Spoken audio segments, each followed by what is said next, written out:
व्यासकृतं पितृस्तोत्रं जाबालिरुवाच।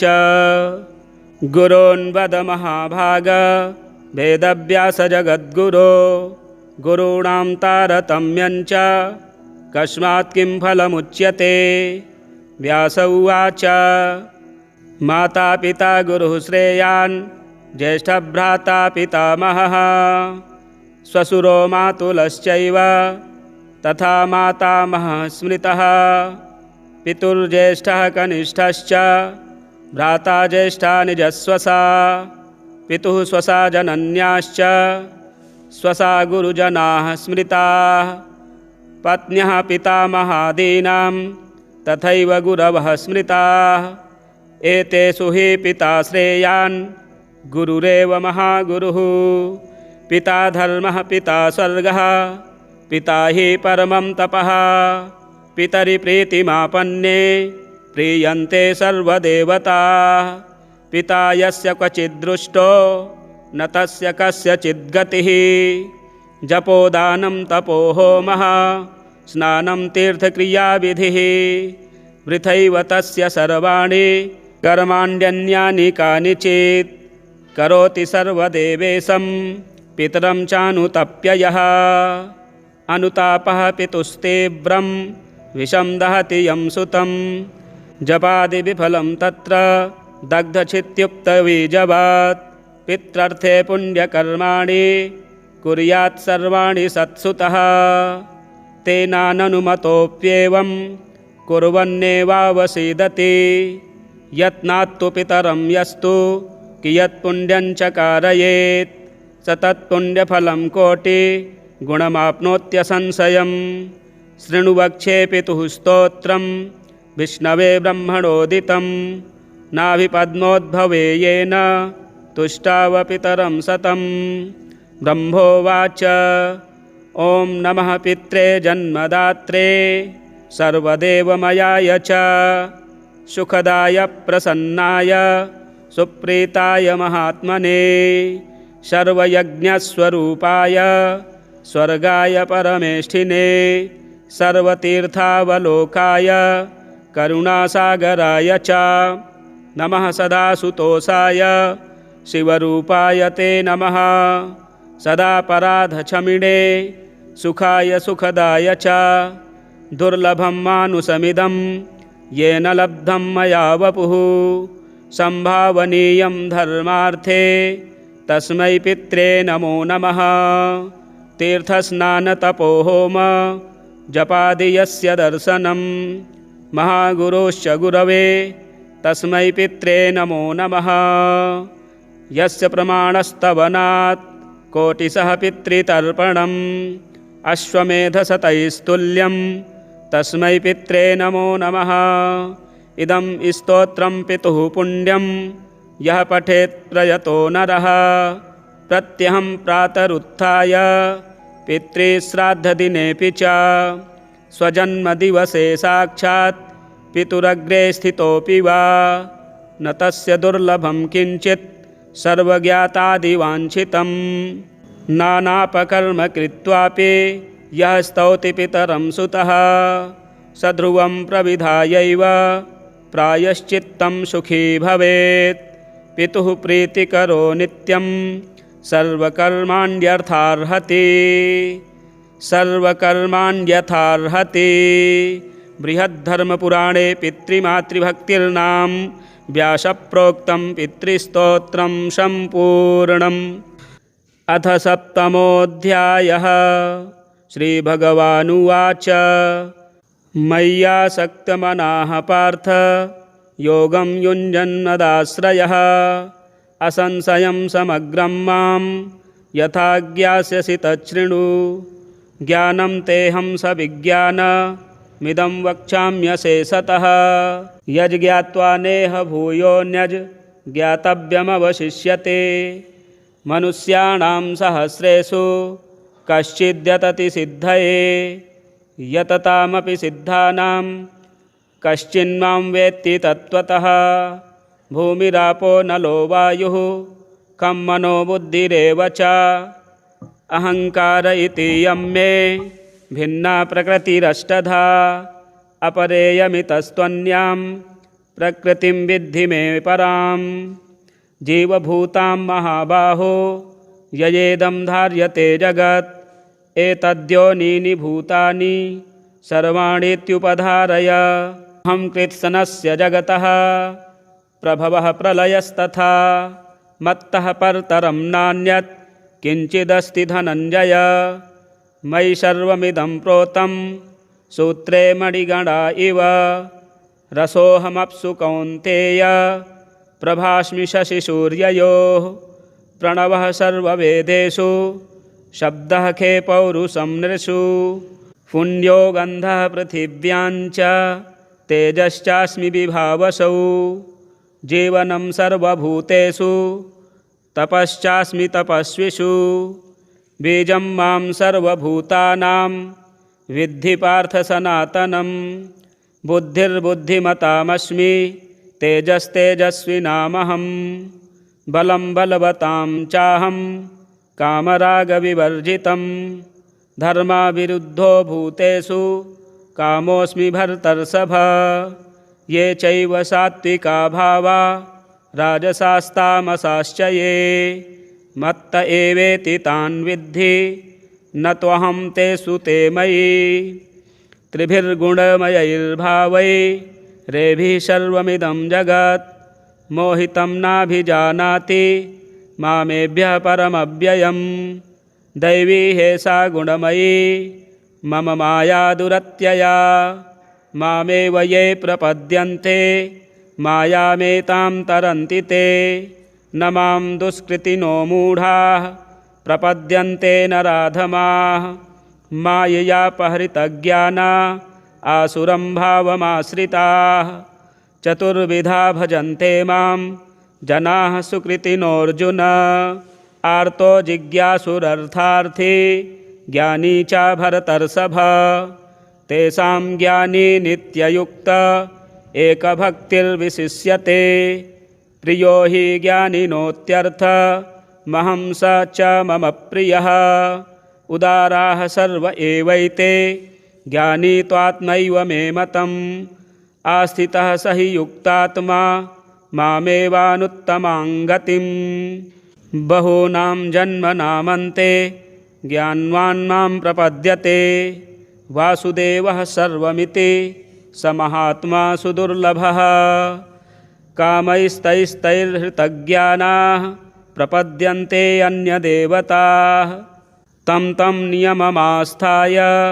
प्रकृत्या नियताः स्वया यो यो यां यां तनुं भक्तः श्रद्धयार्चितुमिच्छति तस्य तस्याचलां श्रद्धां तामेव विदधाम्यहं सतया श्रद्धया युक्तस्तस्याराधनमीहते लभते च ततः कामान् मयैव विहितान् हितान् अन्तवत्तु फलं तेषां तद्भवत्यल्पमेधसां देवान् देवयजो यान्ति मद्भक्ता यान्ति मामपि अव्यक्तं व्यक्तिमापन्नं मन्यन्ते मामबुद्धयः परं भावमजानन्तो ममाव्ययमनुत्तमम् नाहं प्रकाशः सर्वस्य योगमायाशमावृतः मूढोऽयं नाभिजानाति लोको मामजमव्ययम् वेदाहं समतीतानि वर्तमानानि चार्जुन भविष्याणि च भूतानि मां तु वेद न कश्चन इच्छाद्वेषसमुत्थेन द्वन्द्वमोहेन भारत सर्वभूतानि सम्मोहं सर्गे यान्ति परन्तप येषां त्वन्तगतं पापं जनानां पुण्यकर्मणां ते द्वन्द्वमोहनिर्मुक्ता भजन्ते मां दृढव्रताः जरामरणमोक्षाय मामाश्रित्य यतन्ति ये ते ब्रह्म तद्विदुः कृत्स्नमध्यात्मं कर्म चाखिलं साधिभूताधिदैवं मां साधियज्ञं च ये विदुः प्रयाणकालेऽपि च मां ते विदुर्युक्तचेतसः। प्रयाणकालेऽपि च मां ते विदुरयुक्तचेतसः। गरुडपुराणान्तर्गत महामुनिरुचिकृत पितृस्तोत्रम्।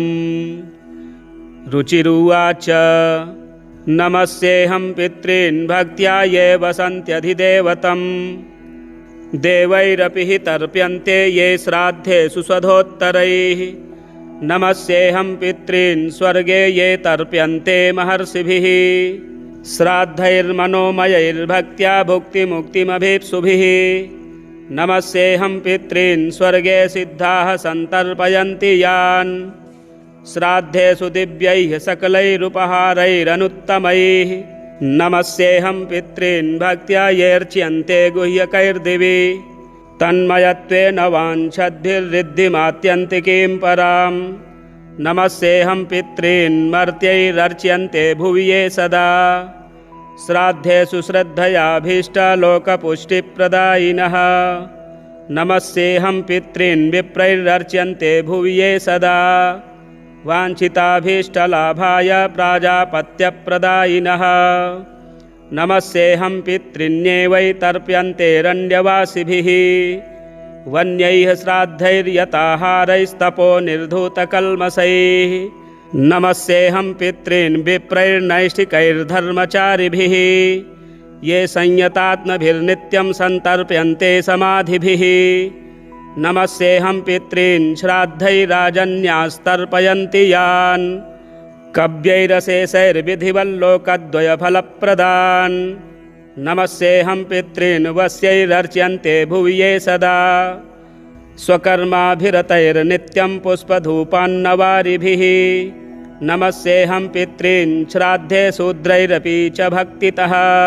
सन्तर्प्यते जगत्कृष्णं नाम्नाख्याताः सुकालिनः। नमस्येऽहं पितॄन् श्राद्धे पाताले ये महासुरैः। सन्तर्प्यन्ते सुधाहारास्त्यक्तदम्भमदैः सदा। नमस्येऽहं पितॄन् श्राद्धैरर्च्यन्ते ये रसातले। भोगैरशेषैर्विधिवन्नागैः कामानभीप्सुभिः। नमस्येऽहं पितॄन् श्राद्धैः सर्पैः सन्तर्पितान् सदा। तत्रैव विधिवन्मन्त्रभोगसम्पत्समन्वितैः। पितॄन्नमस्ये निवसन्ति साक्षात् देवलोकेऽथ महीतले वा। तथान्तरिक्षे च सुरारिपूज्यास्ते वै प्रतीक्षन्तु मयोपनीतम्। पितॄन्नमस्ये परमार्थभूता ये वै विमाने निवसन्त्यमूर्ताः। यजन्ति मानस्तमलैर्मनोभिर्योगीश्वराः क्लेशविमुक्तिहेतून्। पितॄन्नमस्ये दिवि ये च मूर्ताः स्वधा भुजः काम्यफलाभिसन्धौ।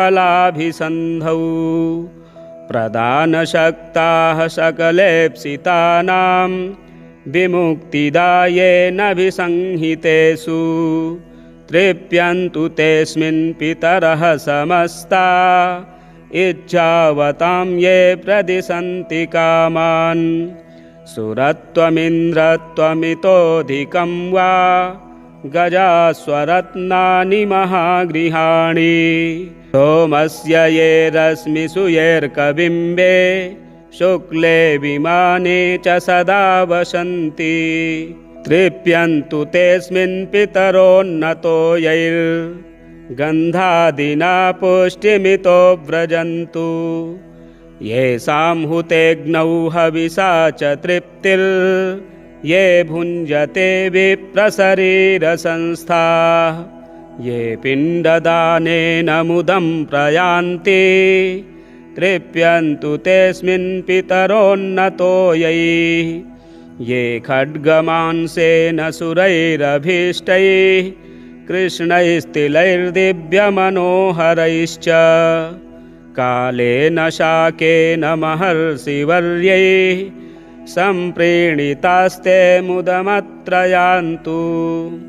काव्यान्यशेषाणि च चान्यभीष्टान् यतीव तेषां मम पूजितानां। तेषाञ्च सान्निध्यमिहास्तु पुष्प गन्धाम्बुभोज्येषु मया कृतेषु दिने दिने ये प्रतिग्रहणतेर्चां माशान्तपूज्या भुवि येष्टकासु ये वत्सरान्तेऽभ्युदये च पूज्याः प्रयान्तु ते मे पितरोऽत्र तुष्टिम् पूज्या द्विजानां कुमुदेन्दुभासो ये क्षत्रियाणां ज्वलनार्कवर्णाः तथा विशां ये कनकावदाता नीलिप्रवाहशूद्रजनस्य ये च तेऽस्मिन् समस्ता मम पुष्पगन्ध धूपाम्बुभोज्यादिनिवेदनेन तथाग्निहोमेन च यान्ति तृप्तिं सदा पितृभ्यः प्रणतोऽस्मि देभ्यः ये देवपूर्वाण्यभितृप्तिहेतोरस्रन्ति कव्यानि सुभाषितानि तृप्ताश्च ये भूतिसृजो भवन्ति तृप्यन्तु तेऽस्मिन् प्रणतोऽस्मि तेभ्यः रक्षांसि भूतान्यसुरांस्तथोग्रा तीर्णासि यन्तु त्वशिवं प्रजानाम् आद्याः सुराणाममरेश पूज्यास्तृप्यन्तु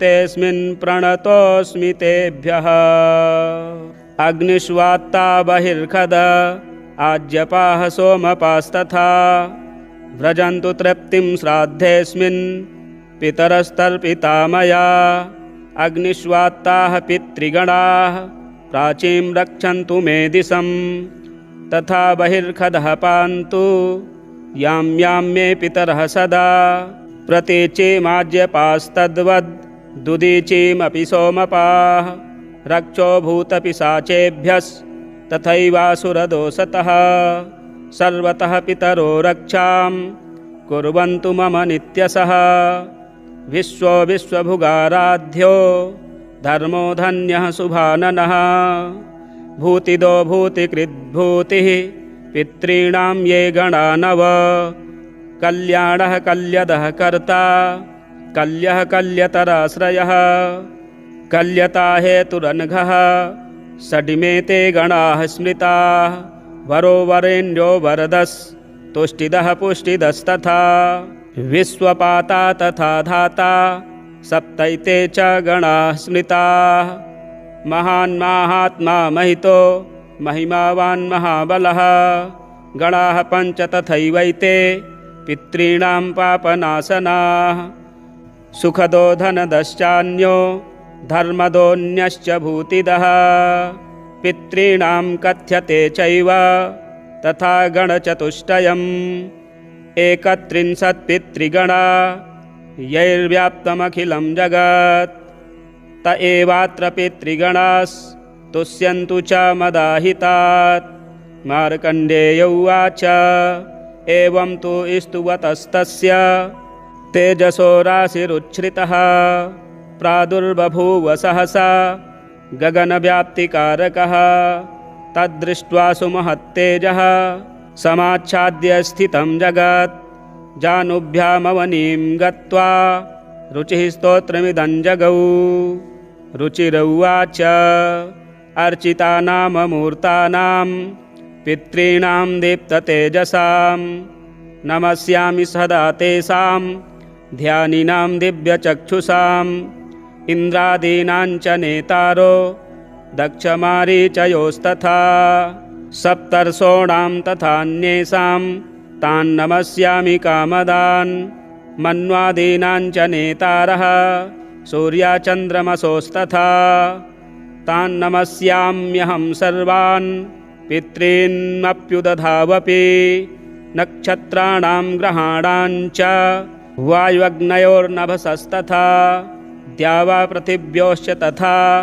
नमस्यामि कृताञ्जलिः प्रजापतेः कश्यपाय सोमाय वरुणाय च योगेश्वरेभ्यश्च सदा नमस्यामि कृताञ्जलिः नमो गणेभ्यः सप्तभ्यस्तथा लोकेषु सप्तसु स्वायम्भुवे नमस्यामि ब्रह्मणे योगचक्षुषे सोमाधारान् पितृगणान् योगमूर्तिधरांस्तथा नमस्यामि तथा सोमं पितरं जगतामहम् अग्निरूपांस्तथैवान्यान् नमस्यामि पितॄनहम् अग्निसोममयं विश्वं यत एतदशेषतः ये च तेजसि ये चैते सोमसूर्याग्निमूर्तयः जगत्स्वरूपिणश्चैव तथा ब्रह्मस्वरूपिणः तेभ्योऽखिलेभ्यो योगिभ्यः पितृभ्यो यतमानसः नमो नमो नमस्तेस्तु प्रसीदन्तु स्वधा भुजः। व्यासकृतं पितृस्तोत्रम् जाबालिरुवाच गुरोन्वद महाभाग वेदव्यास जगद्गुरो गुरूणां तारतम्यञ्च कस्मात् किं फलमुच्यते। व्यास उवाच माता पिता गुरुः श्रेयान् ज्येष्ठभ्राता पितामहः श्वशुरो मातुलश्चैव तथा मातामहः स्मृतः पितुर्ज्येष्ठः कनिष्ठश्च भ्राता ज्येष्ठा निजस्वसा पितुः स्वसा जनन्याश्च स्वसा गुरुजनाः स्मृताः पत्न्यः पितामहादीनां तथैव गुरवः स्मृताः एतेषु हि पिता श्रेयान् गुरुरेव महागुरुः पिता धर्मः पिता स्वर्गः पिता हि परमं तपः पितरि प्रीतिमापन्ने प्रीयन्ते सर्वदेवताः पिता यस्य क्वचिद्दृष्टो न तस्य कस्यचिद्गतिः जपोदानं तपो होमः स्नानं तीर्थक्रियाविधिः वृथैव तस्य सर्वाणि कर्माण्यन्यानि कानिचित् करोति सर्वदेवेशं पितरं चानुतप्ययः अनुतापः पितुस्तीव्रं विषं दहति यं सुतं जपादिविफलं तत्र दग्धचित्युक्तबीजवात् पित्रर्थे पुण्यकर्माणि कुर्यात् सर्वाणि सत्सुतः तेनाननुमतोऽप्येवं कुर्वन्नेवावसीदति यत्नात्तु पितरं यस्तु कियत्पुण्यञ्च कारयेत् स तत्पुण्यफलं कोटिगुणमाप्नोत्यसंशयम् शृणु वक्ष्ये पितुः स्तोत्रं विष्णवे ब्रह्मणोदितं नाभिपद्मोद्भवे येन तुष्टाव पितरं सतं। ब्रह्मोवाच ॐ नमः पित्रे जन्मदात्रे सर्वदेवमयाय च सुखदाय प्रसन्नाय सुप्रीताय महात्मने सर्वयज्ञस्वरूपाय स्वर्गाय परमेष्ठिने सर्वतीर्थावलोकाय करुणासागराय च नमः सदा सुतोषाय शिवरूपाय ते नमः सदा पराधक्षमिणे सुखाय सुखदाय च दुर्लभं मानुषमिदं येन लब्धं मया वपुः संभावनीयं धर्मार्थे तस्मै पित्रे नमो नमः। तीर्थस्नानतपोहोम जपादि यस्य दर्शनं महागुरोश्च गुरवे तस्मै पित्रे नमो नमः। यस्य प्रमाणस्तवनात् कोटिशः पितृतर्पणम् अश्वमेधशतैस्तुल्यं तस्मै पित्रे नमो नमः। इदं स्तोत्रं पितुः पुण्यं यः पठेत् प्रयतो नरः प्रत्यहं प्रातरुत्थाय पितृश्राद्धदिनेऽपि च स्वजन्मदिवसे साक्षात् पितुरग्रे स्थितोऽपि वा न तस्य दुर्लभं किञ्चित् सर्वज्ञातादिवाञ्छितं नानापकर्म कृत्वापि यः स्तौति पितरं सुतः सध्रुवं प्रविधायैव प्रायश्चित्तं सुखी भवेत्। पितुः प्रीतिकरो नित्यं सर्वकर्माण्यर्थार्हति बृहद्धर्मपुराणे पितृमातृभक्तिर्नाम व्यासप्रोक्तं पितृस्तोत्रं सम्पूर्णम्। अथ सप्तमोऽध्यायः। श्रीभगवानुवाच मय्यासक्तमनाः पार्थ योगं युञ्जन्मदाश्रयः असंशयं समग्रं मां यथा ज्ञास्यसि तच्छृणु। ज्ञानं तेऽहं सविज्ञानमिदं वक्ष्याम्यशेषतः।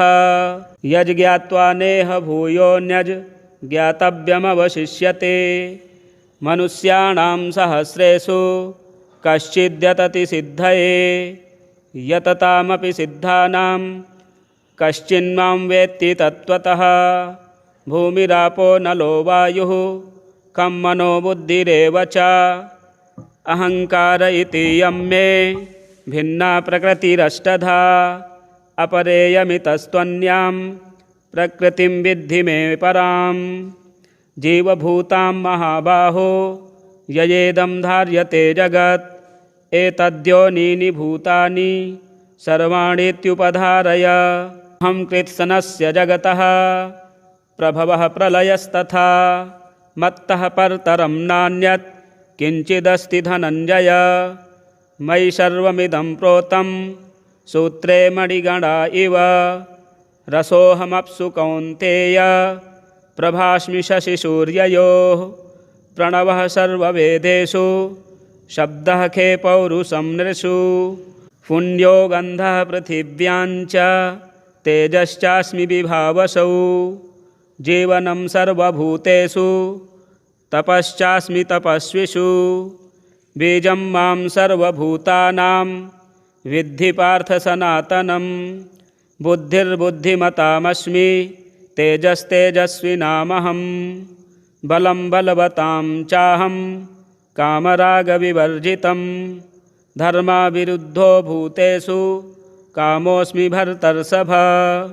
ये चैव सात्विका भावा राजसास्तामसाश्च ये मत्त एवेति तान् विद्धि न त्वहं तेषु ते मयि। त्रिभिर्गुणमयैर्भावैरेभिः सर्वमिदं जगत् मोहितं नाभिजानाति मामेभ्यः परमव्ययम्। दैवी हेषा गुणमयी मम माया दुरत्यया। मामेव ये प्रपद्यन्ते मायामेतां तरन्ति ते। न मां दुष्कृतिनो मूढाः प्रपद्यन्ते नराधमाः। माययापहृतज्ञाना आसुरं भावमाश्रिताः। चतुर्विधा भजन्ते मां जनाः सुकृतिनोऽर्जुन। आर्तो जिज्ञासुरर्थार्थी ज्ञानी च भरतर्षभ।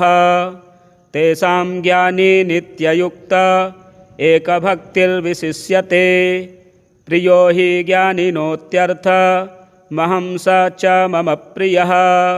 उदाराः सर्व एवैते ज्ञानी त्वात्मैव मे मतम्। आस्थितः स हि युक्तात्मा मामेवानुत्तमां गतिम्। बहूनां जन्मनामन्ते ज्ञानवान् मां प्रपद्यते। वासुदेवः सर्वमिति स महात्मा सुदुर्लभः। कामैस्तैस्तैर्हृतज्ञानाः प्रपद्यन्ते अन्यदेवताः। तं तं नियममास्थाय प्रकृत्या नियताः स्वया। यो यो यां यां तनुं भक्तः श्रद्धयार्चितुमिच्छति तस्य तस्याचलां श्रद्धां तामेव विदधाम्यहम्। सतया श्रद्धया युक्तस्तस्याराधनमीहते। लभते च ततः कामान् मयैव विहितान् हितान्। अन्तवत्तु फलं तेषां तद्भवत्यल्पमेधसां। देवान् देवयजो यान्ति मद्भक्ता यान्ति मामपि। अव्यक्तं व्यक्तिमापन्नं मन्यन्ते मामबुद्धयः। परं भावमजानन्तो ममाव्ययमनुत्तमम्। नाहं प्रकाशः सर्वस्य योगमायाशमावृतः। मूढोऽयं नाभिजानाति लोको मामजमव्ययम्। वेदाहं समतीतानि वर्तमानानि चार्जुन। भविष्याणि च भूतानि मां तु वेद न कश्चन। इच्छाद्वेषसमुत्थेन द्वन्द्वमोहेन भारत सर्वभूतानि सम्मोहं सर्गे यान्ति परन्तप। येषां त्वन्तगतं पापं जनानां पुण्यकर्मणां ते द्वन्द्वमोहनिर्मुक्ता भजन्ते मां दृढव्रताः। जरामरणमोक्षाय मामाश्रित्य यतन्ति ये ते ब्रह्म तद्विदुः कृत्स्नमध्यात्मं कर्म चाखिलं। साधिभूताधिदैवं मां साधियज्ञं च ये विदुः प्रयाणकालेऽपि च मां ते विदुर्युक्तचेतसः। प्रयाणकालेऽपि च मां ते विदुरयुक्तचेतसः। गरुडपुराणान्तर्गत महामुनिरुचिकृत पितृस्तोत्रम्। रुचिरुवाच नमस्येऽहं पितॄन् भक्त्या ये वसन्त्यधिदेवतम्। देवैरपि हि तर्प्यन्ते ये श्राद्धेषु स्वधोत्तरैः। नमस्येऽहं पितॄन् स्वर्गे ये तर्प्यन्ते महर्षिभिः। श्राद्धैर्मनोमयैर्भक्त्या भुक्तिमुक्तिमभीप्सुभिः। नमस्येऽहं पितॄन् स्वर्गे सिद्धाः सन्तर्पयन्ति यान्। श्राद्धेषु दिव्यैः सकलैरुपहारैरनुत्तमैः। नमस्येऽहं पितॄन् भक्त्या येऽर्च्यन्ते गुह्यकैर्दिवि। तन्मयत्वेन वाञ्छद्भिर्रिद्धिमात्यन्तिकीं पराम्। नमस्येऽहं पितॄन् मर्त्यैरर्च्यन्ते भुवि ये सदा। श्राद्धेषु श्रद्धयाभीष्टलोकपुष्टिप्रदायिनः। नमस्येऽहं पितॄन् विप्रैरर्च्यन्ते भुवि ये सदा। वाञ्छिताभीष्टलाभाय प्राजापत्यप्रदायिनः। नमस्येऽहं पितॄन्येवैतर्प्यन्तेरण्यवासिभिः। वन्यैः श्राद्धैर्यताहारैस्तपो निर्धूतकल्मषैः। नमस्येऽहं पितॄन् विप्रैर्नैष्ठिकैर्धर्मचारिभिः। ये संयतात्मभिर्नित्यं सन्तर्प्यन्ते समाधिभिः। नमस्येऽहं पितॄन् श्राद्धैराजन्यास्तर्पयन्ति यान्। कव्यैरशेषैर्विधिवल्लोकद्वयफलप्रदान्। नमस्येऽहं पितॄन् वस्यैरर्च्यन्ते भुवि ये सदा। स्वकर्माभिरतैर्नित्यं पुष्पधूपान्नवारिभिः। नमस्येऽहं पितॄन् श्राद्धे शूद्रैरपि च भक्तितः। सन्तर्प्यते जगत्कृष्णं नाम्नाख्याताः सुकालिनः। नमस्येऽहं पितॄन् श्राद्धे पाताले ये महासुरैः। सन्तर्प्यन्ते सुधाहारास्त्यक्तदम्भमदैः सदा। नमस्येऽहं पितॄन् श्राद्धैरर्च्यन्ते ये रसातले। भोगैरशेषैर्विधिवन्नागैः कामानभीप्सुभिः। नमस्येऽहं पितॄन् श्राद्धैः सर्पैः सन्तर्पितान् सदा। तत्रैव विधिवन्मन्त्रभोगसम्पत्समन्वितैः। पितॄन्नमस्ये निवसन्ति साक्षात् देवलोकेऽथ महीतले वा। तथान्तरिक्षे च सुरारिपूज्यास्ते वै प्रतीक्षन्तु मयोपनीतम्। पितॄन्नमस्ये परमार्थभूता ये वै विमाने निवसन्त्यमूर्ताः। यजन्ति मानस्तमलैर्मनोभिर्योगीश्वराः क्लेशविमुक्तिहेतून्। पितॄन्नमस्ये दिवि ये च मूर्ताः स्वधा भुजः काम्यफलाभिसन्धौ। प्रदानशक्ताः सकलेप्सितानां विमुक्तिदायेनाभिसंहितेषु। तृप्यन्तु तेऽस्मिन् पितरः समस्ता इच्छावतां ये प्रदिशन्ति कामान्। सुरत्वमिन्द्रत्वमितोऽधिकं वा गजास्वरत्नानि महागृहाणि। सोमस्य ये रश्मिषु येऽर्कबिम्बे शुक्ले विमाने च सदा वसन्ति। तृप्यन्तु तेऽस्मिन् पितरोन्नतो यैर्गन्धादिना पुष्टिमितो व्रजन्तु। येषां हुतेऽग्नौ हविषा च तृप्तिर् ये भुञ्जते विप्रशरीरसंस्थाः ये पिण्डदानेन मुदं प्रयान्ति तृप्यन्तु तेऽस्मिन् पितरोन्नतोयैः ये खड्गमांसेन सुरैरभीष्टैः कृष्णैस्तिलैर्दिव्यमनोहरैश्च कालेन शाकेन महर्षिवर्यैः सम्प्रीणितास्ते मुदमत्र यान्तु काव्यान्यशेषाणि च चान्यभीष्टान् यतीव तेषां मम पूजितानां तेषां च सान्निध्यमिहास्तु पुष्प गन्धाम्बुभोज्येषु मया कृतेषु दिने दिने ये प्रतिगृह्णतेर्चां माशान्तपूज्या भुवि येष्टकासु ये वत्सरान्तेऽभ्युदये च पूज्याः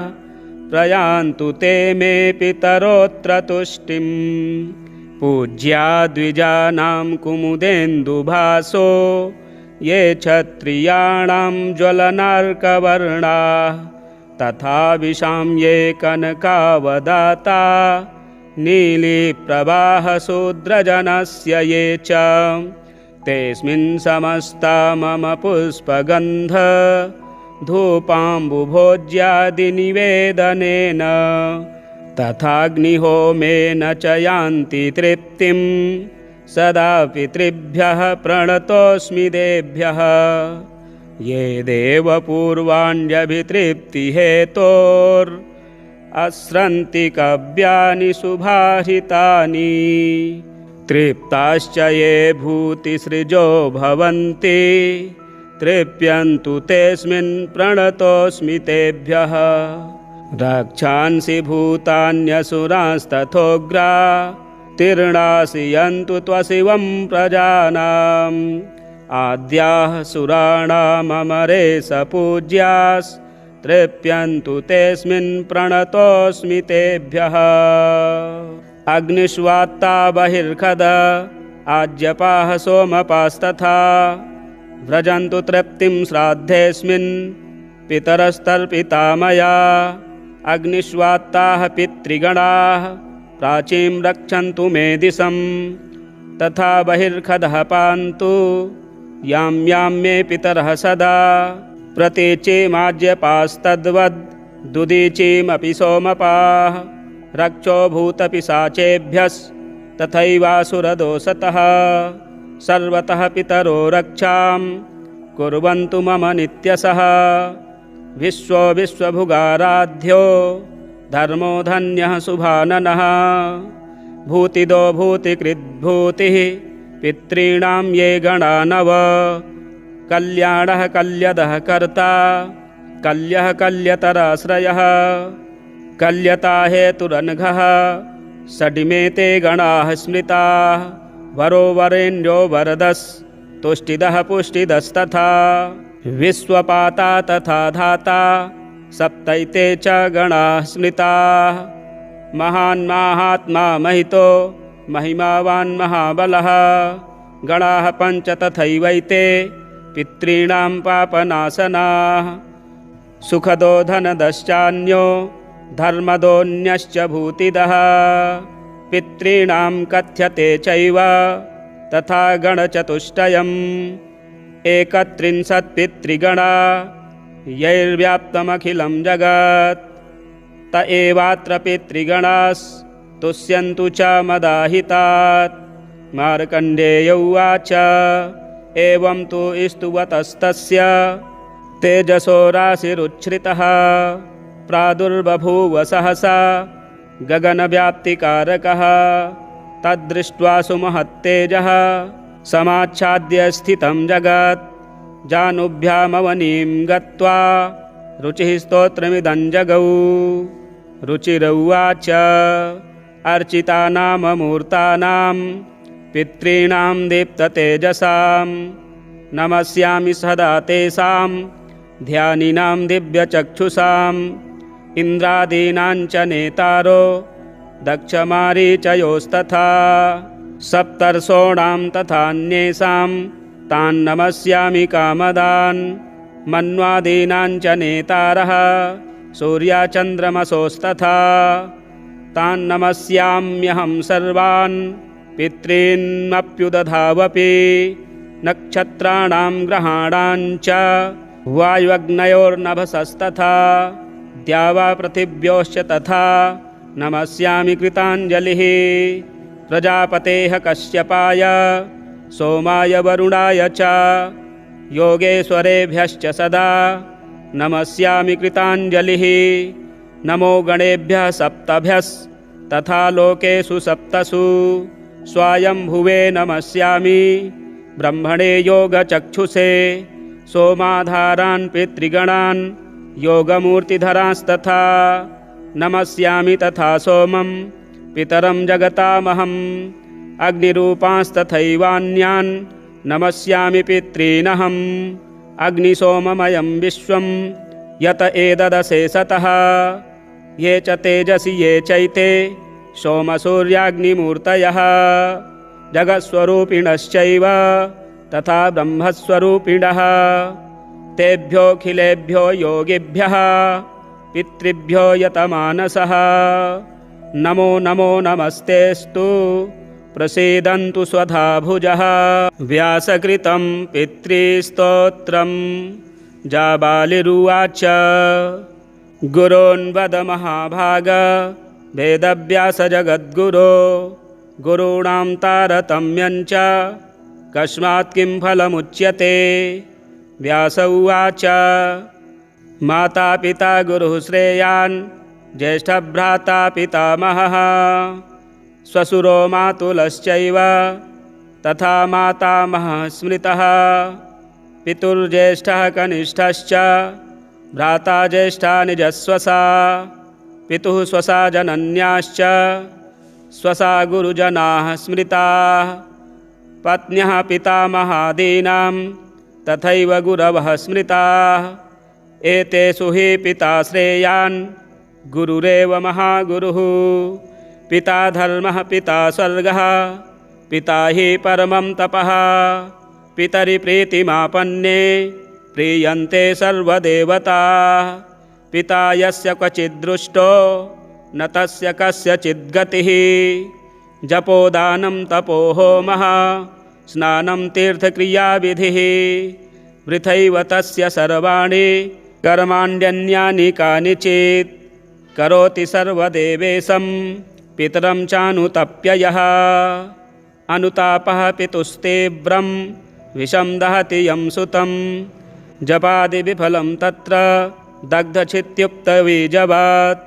पित्रर्थे पुण्यकर्माणि कुर्यात् सर्वाणि सत्सुतः तेनाननुमतोऽप्येवं कुर्वन्नेवावसीदति यत्नात्तु पितरं यस्तु कियत्पुण्यं च कारयेत् स तत्पुण्यफलं कोटिगुणमाप्नोत्यसंशयम् शृणु वक्ष्ये पितुः स्तोत्रं विष्णवे ब्रह्मणोदितं नाभिपद्मोद्भवे येन तुष्टाव पितरं सतं ब्रह्मोवाच ॐ नमः पित्रे जन्मदात्रे सर्वदेवमयाय च सुखदाय प्रसन्नाय सुप्रीताय महात्मने सर्वयज्ञस्वरूपाय स्वर्गाय परमेष्ठिने सर्वतीर्थावलोकाय करुणासागराय च नमः सदा सुतोषाय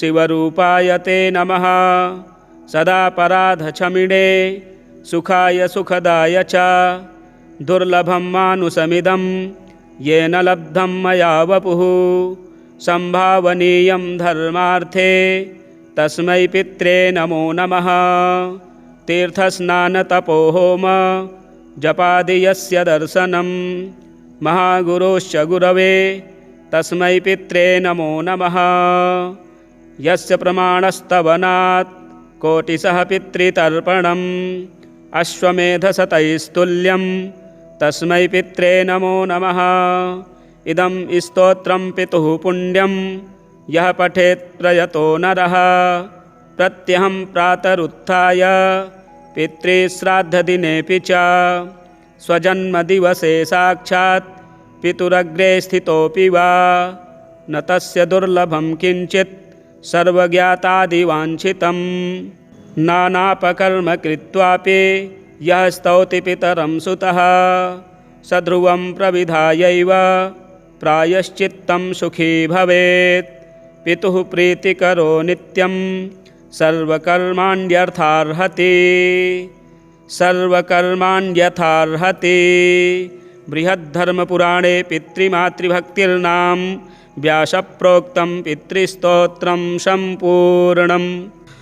अथ सप्तमोऽध्यायः। श्रीभगवानुवाच मय्यासक्तमनाः पार्थ योगं युञ्जन्मदाश्रयः असंशयं समग्रं मां यथा ज्ञास्यसि तच्छृणु।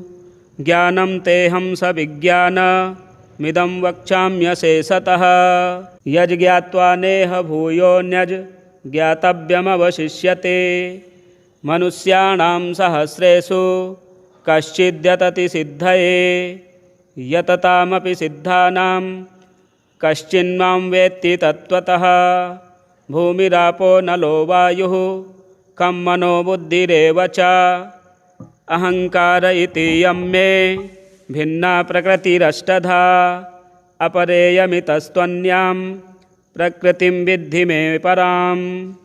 जीवभूतां महाबाहो ययेदं धार्यते जगत् एतद्योनीनि भूतानि सर्वाणीत्युपधारय। अहं कृत्स्नस्य जगतः प्रभवः प्रलयस्तथा मत्तः परतरं नान्यत् किञ्चिदस्ति धनञ्जय।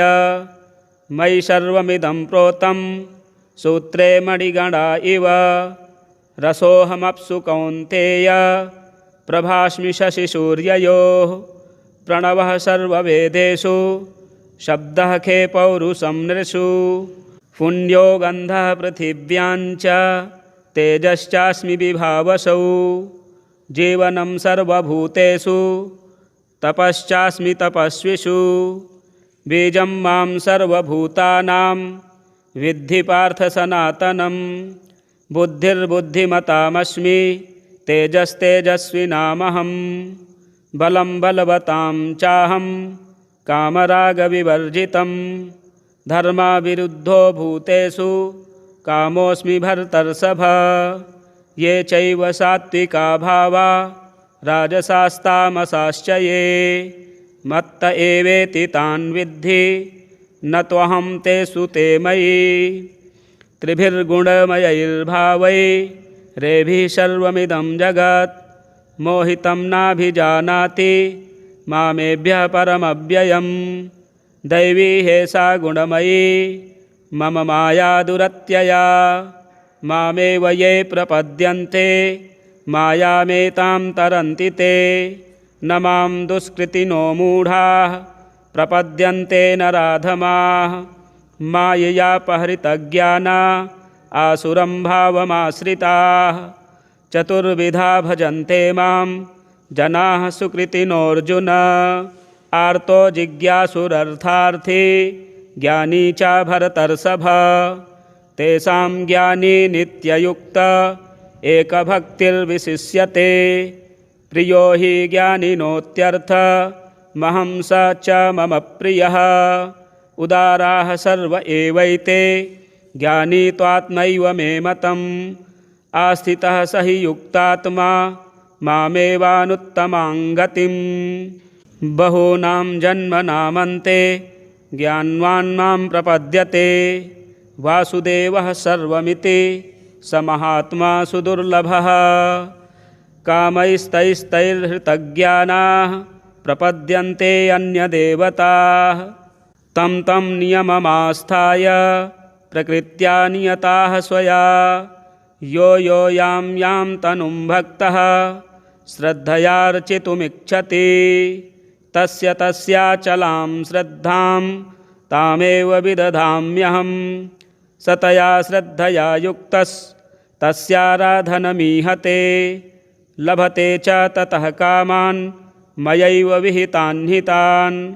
अन्तवत्तु फलं तेषां तद्भवत्यल्पमेधसां देवान् देवयजो यान्ति मद्भक्ता यान्ति मामपि अव्यक्तं व्यक्तिमापन्नं मन्यन्ते मामबुद्धयः परं भावमजानन्तो ममाव्ययमनुत्तमम् नाहं प्रकाशः सर्वस्य योगमायाशमावृतः मूढोऽयं नाभिजानाति लोको मामजमव्ययम् वेदाहं समतीतानि वर्तमानानि चार्जुन भविष्याणि च भूतानि मां तु वेद न कश्चन इच्छाद्वेषसमुत्थेन द्वन्द्वमोहेन भारत सर्वभूतानि सम्मोहं सर्गे यान्ति परन्तप येषां त्वन्तगतं पापं जनानां पुण्यकर्मणां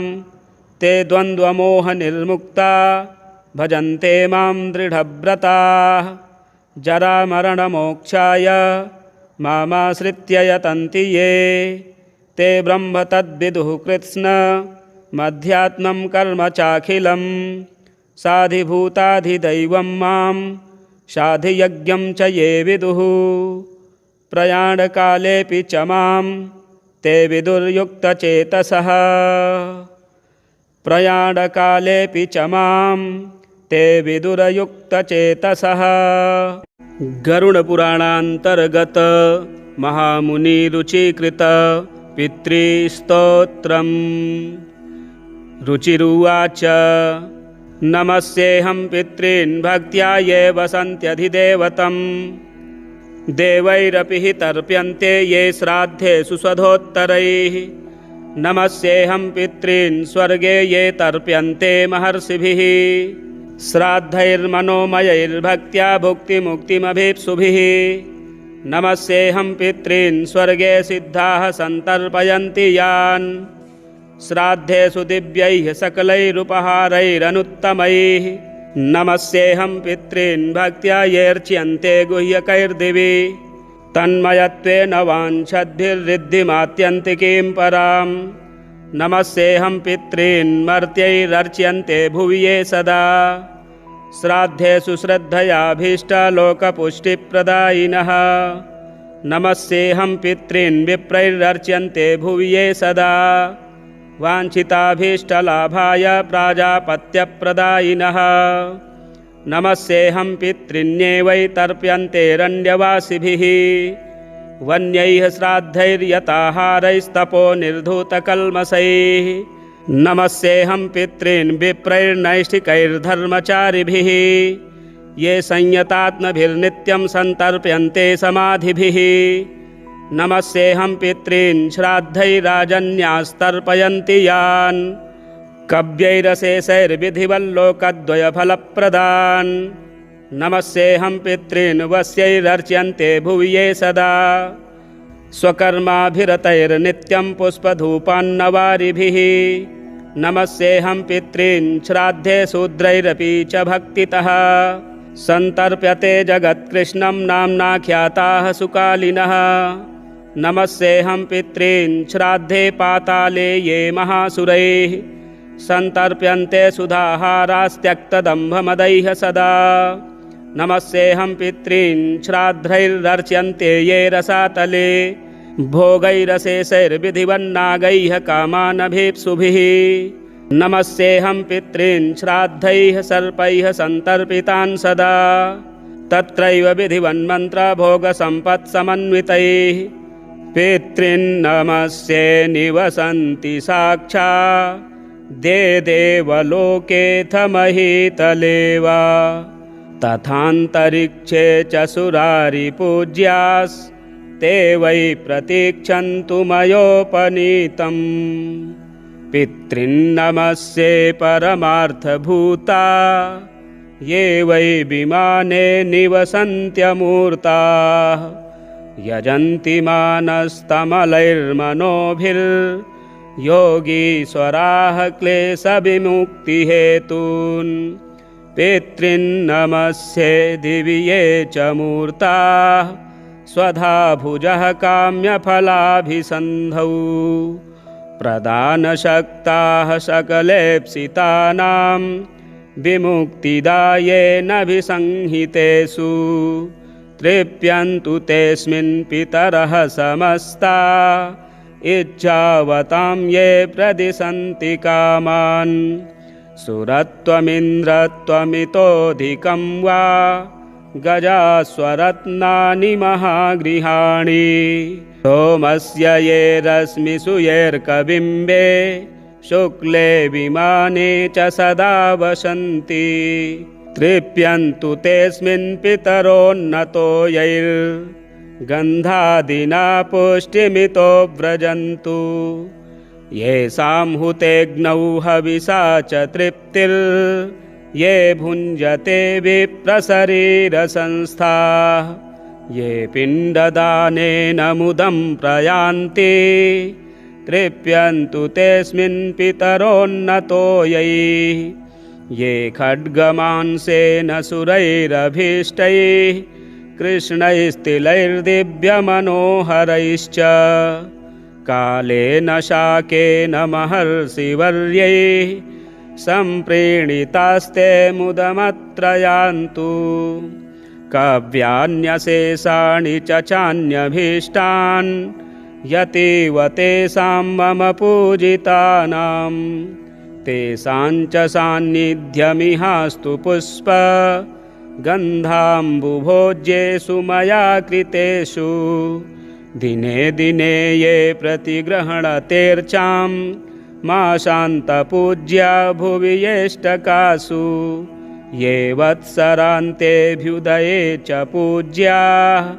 प्रयान्तु ते मे पितरोऽत्र तुष्टिं पूज्या द्विजानां कुमुदेन्दुभासो ये क्षत्रियाणां ज्वलनार्कवर्णाः तथा विशां ये कनकावदाता नीलिप्रवाहशूद्रजनस्य ये च तेऽस्मिन् समस्ता मम पुष्पगन्ध धूपाम्बुभोज्यादिनिवेदनेन तथाग्निहोमेन च यान्ति तृप्तिं सदा पितृभ्यः प्रणतोऽस्मि देभ्यः ये देवपूर्वाण्यभितृप्तिहेतोरस्रन्ति काव्यानि सुभाषितानि तृप्ताश्च ये भूतिसृजो भवन्ति तृप्यन्तु तेऽस्मिन् प्रणतोऽस्मि तेभ्यः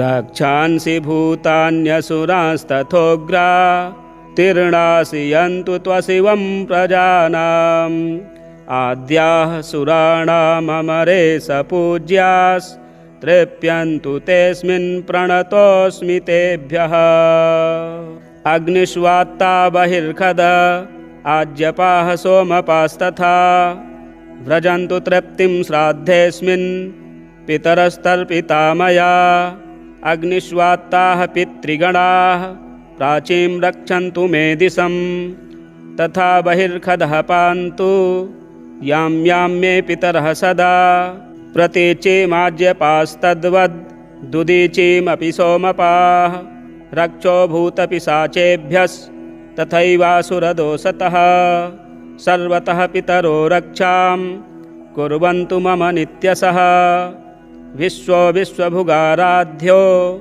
धर्मो धन्यः शुभाननः भूतिदो भूतिकृद्भूतिः पितॄणां ये गणा नव कल्याणः कल्यदः कर्ता कल्यः कल्यतराश्रयः कल्यता हेतुरनघः षडिमे ते गणाः स्मृताः वरो वरेण्यो वरदस्तुष्टिदः पुष्टिदस्तथा विश्वपाता तथा धाता सप्तैते च गणाः स्मृताः महान् माहात्मा महितो महिमावान् महाबलः गणाः पञ्च तथैवैते पितॄणां पापनाशनाः सुखदो धनदश्चान्यो धर्मदोऽन्यश्च भूतिदः पितॄणां कथ्यते चैव तथा गणचतुष्टयम् एकत्रिंशत् पितृगणा यैर्व्याप्तमखिलं जगत् त एवात्र पितृगणास्